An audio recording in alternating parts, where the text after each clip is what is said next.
ওকে, ধন্যবাদ জানাচ্ছি তোমাদেরকে যারা এই ক্লাসে আসো। খুব গুরুত্বপূর্ণ একটা টপিকস নিয়ে আলোচনা করব, সেটা হচ্ছে use of capital letter and punctuation, মানে বড় হাতের অক্ষরের ব্যবহার এবং বিরাম চিহ্নের ব্যবহার। ঠিক আছে, আমরা কোথায় বড় হাতের অক্ষর ব্যবহার করব আর কোথায় বিরাম চিহ্নের ব্যবহার করব। ইংলিশের যে পাংচুয়েশন বা বিরাম চিহ্ন যেগুলো বলা হয় সেটা কি ফুল স্টপ, কোমা, এইসব। ঠিক আছে, আমরা মোটামুটি 10, 12, 13 মিনিটের মধ্যে আমরা এই ক্লাস শেষ করব এবং 5 মার্ক আমাদের যে কোনো পরীক্ষার জন্য আমরা ইনশিওর করব। ঠিক আছে, মনোযোগ 100, স্ক্রিনে দেখো সবাই। ঠিক আছে, প্রজেক্টর স্ক্রিনে দেখো। আমরা প্রথম যেটা করব সেটা হচ্ছে use of capital letter. Capital লেটারের ব্যবহারটা আমরা আগে শিখবো।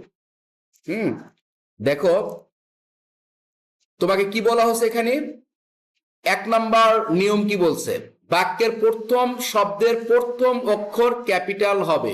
মানে একটা সেন্টেন্স, সেই সেন্টেন্সের যে প্রথম যে ওয়ার্ড আছে সেই প্রথম ওয়ার্ডের প্রথম লেটারটা অবশ্যই কি হবে, ক্যাপিটাল হবে। ঠিক আছে, যেমন দেখো এক্সাম্পল দেওয়া আছে আই এম এ স্টুডেন্ট। এখানে এই সেন্টেন্সের আইটা কি, প্রথম ওয়ার্ডের প্রথম লেটার। কথা বুঝতে পারছো? এবং এটার আর বেশি ভালো বুঝবা, দেখো we live in Bangladesh, we live in Bangladesh. এইখানে উইটা হচ্ছে কি প্রথম ওয়ার্ড আর ডাব্লিউটা হচ্ছে এখানে প্রথম লেটার। এই কারণে বলতেছে একটা সেন্টেন্সের প্রথম ওয়ার্ডের প্রথম লেটার অবশ্যই কি হবে, বড় হাতের দিতে হবে। শি ইজ অনেস্ট, এই জায়গায় এসটা বড় হাতের। ক্লিয়ার তো? 2 নাম্বার আই, ব্যক্তির নাম ক্যাপিটাল হবে। ঠিক আছে, মানে ব্যক্তির নামের প্রথম লেটারটা ক্যাপিটাল দিতে হবে।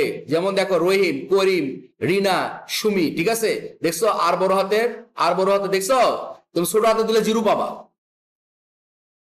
এবার কি বলছে, দেশের নাম ক্যাপিটাল হবে। তার মানে দেশের নামের যে প্রথম লেটারটা সেটা কি হবে, ক্যাপিটাল। ঠিক আছে, এটা মনে রাখবো। যেমন বাংলাদেশ লিখতে গেলে তুমি বি কখনো ছোট হাতে দিতে পারবা না। তুমি ইন্ডিয়া লিখতে গেলে আই কখনো ছোট হাতে দিতে পারবা না। চায়না লিখতে গেলে সি ছোট হাতে দিতে পারবা না। তোমাকে এইগুলা লেটার কি করতে হবে, বড় হাতে দিতে হবে। দেশের নামের প্রথম লেটার বড় হাতে। শহরের নাম ক্যাপিটাল হবে, মানে শহরের নামের প্রথম লেটার বড় হাতে দিতে হবে। তুমি বগুড়া লিখবা, অবশ্যই বিটা কি করতে হবে, এই যে বিটা বড় হাতে দিতে হবে। তুমি ঢাকা লিখবা, ডি ছোট হাতে লিখতে পারবা না, লিখলে তুমি জিরো পাবা। তুমি রাজশাহীর আর ছোট হাতে লিখলে হবে না, এই চট্টগ্রামের সিটা ছোট হাতে লিখলে হবে না, মন থাকবে না? আচ্ছা, এবার দেখো 5 নম্বর আইন কি বলছে, নদী, পাহাড়, সমুদ্র, মহাসাগরের নাম ক্যাপিটাল হবে। তুমি দেখো নদী কি, পদ্মা, মেঘনা, যমুনা, দা বে অফ বেঙ্গল। এই যে পদ্মার পি বড় হাতের হবে, মেঘনার এম বড় হাতের হবে, যমুনার জে বড় হাতের হবে, মন থাকবে? আবার এই যে বে অফ বেঙ্গল, এই যে বে, এই যে বেঙ্গলের বি, এই যে বে এর বি, এগুলো কি হবে, বড় হাতের হবে, মন থাকবে? এটা হচ্ছে সাগর, বঙ্গোপসাগর বলি না আমরা, এটাকে বলা হয় ইংলিশে বলা হয় দ্য বে অফ বেঙ্গল, দ্য বে অফ বেঙ্গল। ঠিক আছে, সেরকম কি আছে, আটলান্টিক ওশান আছে না, আর কি আছে, প্রশান্ত মহাসাগর আছে।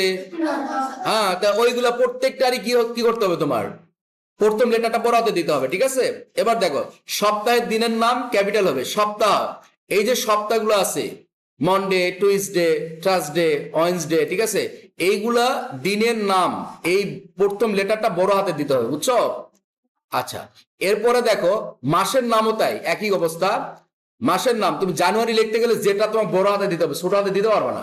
ফেব্রুয়ারি তুমি রিটেনের মধ্যে লিখিচ্ছ, লিখতে যা এফ ছোট হাতে দিচ্ছ, তুমি নাম্বার পাবা না, জিরো পাবা। বুঝতে পারছো? এটা মনে রাখবা। ধর্মীয় উৎসব এবং বিশেষ দিনের নাম ক্যাপিটাল হবে, মনে থাকবে? ওইগুলো তো মনে থাকবে, এটাও মনে রাখা লাগবে। ধর্মীয় উৎসব কেমন ধরনের উৎসব, এই যে দেখো ঈদ উল ফিতর, এই যে ই বড় হাতে, এই যে ফিতরের এ বড় হাতে, ঈদ উল আজহা, ই বড় হাতে, এ বড় হাতে, ভিক্টোরি ডে। ঠিক আছে, তা পহেলা বৈশাখ, এই যে পহেলা পি বড় হাতের, ইন্ডিপেন্ডেন্স ডে আই বড় হাতে, ক্রিসমাস, ঠিক আছে, সি বড় হাতের, মনে থাকবে? ওকে, ভাষার নাম ক্যাপিটাল হবে। ভাষার নাম কি, বাংলা, এই যে বাংলা লিখতে গেলে বি বড় হাতের, ইংলিশ লিখতে গেলে ই বড় হাতের, অ্যারাবিক লিখতে গেলে এ বড় হাতের, চাইনিজ লিখতে গেলে সি বড় হাতের। সেন্টেন্সটা দেখো, শি স্পিক্স ইংলিশ, এই ইংলিশের ই এখানে ছোট দিতে পারবা না, মনে থাকবে?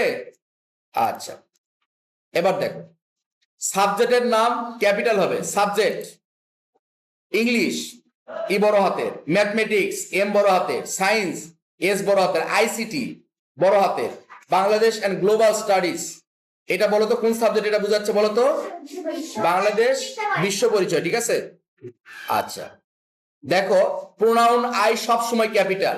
এ হচ্ছে একটা মজার একটা ক্যারেক্টার, বুঝছো? তোমাকে প্রশ্ন করা হলো যে ইংলিশ জগতে সবচেয়ে ছোট ওয়ার্ডের নাম কি? আই। ঠিক আছে, ইংলিশ জগতে সবচেয়ে ছোট ওয়ার্ডের নাম হচ্ছে আই। একমাত্র লেটার দ্বারা একটা ওয়ার্ডকে নির্দেশ করতেছে, তার অর্থ হচ্ছে আমি। ঠিক আছে, এবং সে যেখানে থাকবে সেটা শুরুতে ত্যাগ, মধ্যে ত্যাগ, শেষে ত্যাগ, কি হবে? ছোট হাতে দিলে কিন্তু জিরো বাবা। এই দেখো, আই এম হ্যাপি, আইটা বড় হাতে। ঠিক আছে, my brother and I play football, এখানে দেখো আইটা ভিতরে আছে, সেন্টেন্সের ভিতরে মাঝে রাখছি, তারপরে কিন্তু আই বড় হাতে দিছি না? মনে রাখবে, এগুলা ভুল করবা না। আমাদের ক্যাপিটাল লেটারের শেষ। এবার আমরা হচ্ছে use of punctuation. Use of punctuation, punctuation মানে বিরাম চিহ্নের ব্যবহারের কিছু নিয়ম দেখবো। কোথায় হয় আর নেসেসারি, কোথায় আমরা বিরাম চিহ্ন ব্যবহার করব। দেখো, আমরা প্রথম ফুল স্টপের ব্যবহার দেখবো। ফুল স্টপ কোথায় ব্যবহার করব? বলছে বাক্যের শেষে। একটা বাক্য তুমি যখন বলতেছো, বাক্যের যদি পুরাটা শেষ হয়ে যায় তখন তুমি ফুল স্টপ ইউজ করবা। আই এম এ স্টুডেন্ট, এরপরে তার কিছু বলার নাই, কথা বুঝা পারছো? এরপরে নতুন আর একটা সেন্টেন্স আমি স্টার্ট করতে পারি। তার মানে একটা সেন্টেন্সের শেষে ফুল স্টপ দিতে হবে, তারপর থেকে নতুন আর একটা সেন্টেন্স কি হবে? স্টার্ট হবে। তাহলে I M a student, full stop. He goes to school, he goes to school, full stop বসবে। মনে থাকবে? আচ্ছা, এরপরে দেখো কোশ্চেন মার্ক, আমরা বাংলায় যেটাকে বলি প্রশ্নবোধক চিহ্ন, কোথায় বসাবো আমরা? ওই প্রশ্ন করলেই বসাতে হবে। তোমাকে যদি আমি প্রশ্ন করি হোয়াটস ইউর নেম, এই হোয়াটস ইউর নেম বলছি মানে তোমাকে প্রশ্নবোধক চিহ্ন দিতে হবে। হাউ ওল্ড আর ইউ, তোমার বয়স কত? ঠিক আছে, তোমাকে প্রশ্নবোধক চিহ্ন দিতে হবে। হোয়াটস ইউর ফেভারিট হবি, তোমার প্রিয় শখ কি? তোমার প্রশ্নবোধক চিহ্ন দিতে হবে। মানে তোমাকে প্রশ্ন করলেই প্রশ্নবোধক চিহ্ন আসবে। এটা কিরকম ভাবে বুঝবো আমরা? দেখো, এই যে ডাব্লিউএস ওয়ার্ড দ্বারা শুরু হতে পারে সেন্টেন্স। কি দ্বারা? ডাব্লিউএস ওয়ার্ড। আবার কখনো কখনো ইন্টারগেটিভ সেন্টেন্স শুরু হয় অক্সিলারি ভার্ব দ্বারা। Am, is, are, was, were, have, has, এইগুলা দ্বারা শুরু হতে পারে। ঠিক আছে, এবং হয়। আম আই এ স্টুডেন্ট, আমি কি একজন শিক্ষার্থী? তাহলে কি হলো? এটা নিজে নিজে প্রশ্ন, ইয়েস আই এম স্টুডেন্ট। ঠিক আছে, তাহলে এই সকল সেন্সে তোমার কি হচ্ছে দেখে বুঝতে হবে। হয় শুরুটা হবে ডাব্লিউএস ওয়ার্ড দ্বারা, মানে অক্সিলারি ভার্ব দ্বারা, না ডাব্লিউএস ওয়ার্ড দ্বারা। অক্সিলারি ভার্ব দ্বারা, না হলে ডাব্লিউএস ওয়ার্ড দ্বারা। অক্সিলারি ভার্বের তো ভেরিয়েশনের অভাব নেই, তাই না? তোমার হচ্ছে বি ভার্ব আছে, ডু ভার্ব আছে, হ্যাভ ভার্ব আছে, মডাল অক্সিলারি ভার্ব আছে। মডাল অক্সিলারি ভার্ব মনে আছে? ক্যান, মে, শুড, ঠিক আছে, কুড, এইসব। ওকে, ফাইন। কোমার ব্যবহার, একাধিক শব্দ আলাদা আলাদা ভাবে বোঝানোর জন্য আমার কোমা ব্যবহার করতে হবে। ঠিক আছে, কিরকম? দেখো, I have a pencil, I have a pen, a pencil, an eraser, and a ruler. দেখো, এগুলো সবই প্রায় একই ধরনের জিনিস বোঝাচ্ছে। পেন আছে আমার কাছে, একটা পেন্সিল আছে আমার কাছে, অনেক কিছু আছে।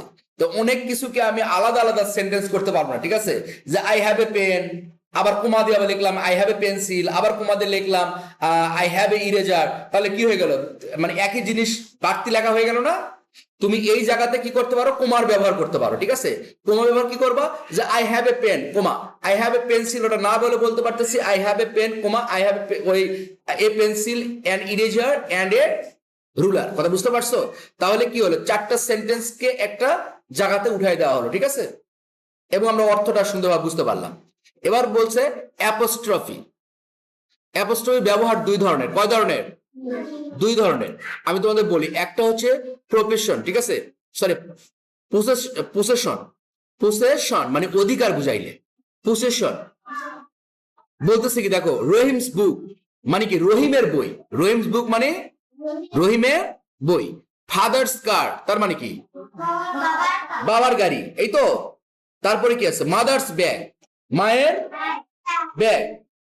তাহলে এই যে মায়ের ব্যাগ, বাবার কার, রহিমের বই, এই জায়গাতে কি অধিকার বুঝাচ্ছে না? কি বুঝাচ্ছে? অধিকার বুঝাচ্ছে। তাহলে অধিকার বুঝাইলে অবশ্যই আমরা কি করতে হবে? অ্যাপোস্ট্রফি ইউজ করবো। ঠিক আছে, আর একটা ব্যবহার আছে, সেটা হচ্ছে কনস্ট্রাকশন। কি সেটা? কনস্ট্রাকশন। কনস্ট্রাকশন মানে হচ্ছে সংক্ষেপণ। ঠিক আছে, আমরা আই অ্যাম এত বড় করে না বলে এখন সুন্দরভাবে স্মার্ট ইংলিশে বলতে পারতেছি আম। কি বলতে পারতেছি? He is. হি ইজ না বলে বলতে পারতেছি হিজ। কি বলতে পারতেছি? His. She is, she is. Do not না বলে বলতে পারতেছি ডন্ট।